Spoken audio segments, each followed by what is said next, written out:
morning and welcome back to Fox 47. We are talking with our good friend Paul Starr of I'm a Beerhound.com tomorrow. Beer and history out in Portland, Paul. Now, what makes Portland a good spot for Beerfest?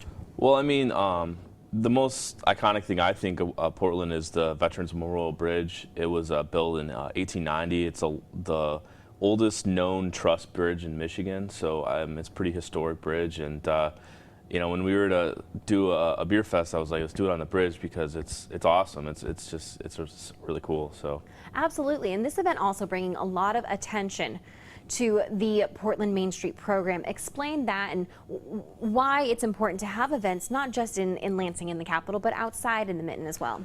Well, yeah, I mean, this event benefits the Portland Main Street, and you know, it's just really, you know, if we bring 500, 600, 700 people to downtown Portland, that's good for all the businesses down there and help that grow. And I mean, Portland's a nice city. It's it's in the greater Lansing area. So. And a lot of people don't think of it when they think of their weekend plans if they want to, take their kids somewhere different. But it is a beautiful area. You can go on runs out there. You were telling me there's picnic areas. There's just a great scenery to go out and enjoy the outdoors, be with your family. So let's talk about the selection. How many breweries are going to be out here for Beerfest on the Bridge? There's a total of 16. That's between breweries, cideries, meaderies, and a winery. So, smaller than most, but it's also nice to go to a smaller festival where it's not as crowded and, just a little more relaxed.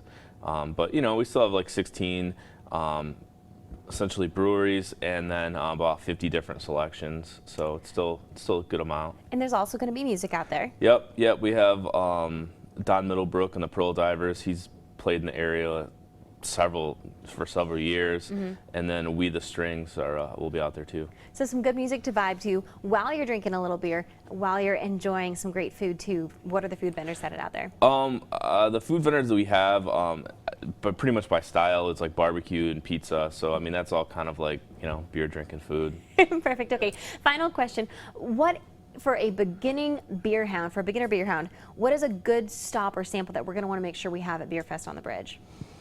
I think that the Gallery Brewery has a mulberry beer that last year was pretty fantastic, and you're like, oh, mulberries, I don't know if I've had those, Yeah, something's definitely unique to give a shot. Yeah, so it's really good, and they have that again this year. So definitely going to want to try the mulberry brew. Thanks so much for joining us. We're going to talk with you again in the second hour a little bit more about Beerfest on the Bridge, but we're going to toss it over to Beverly for a check on the weather first.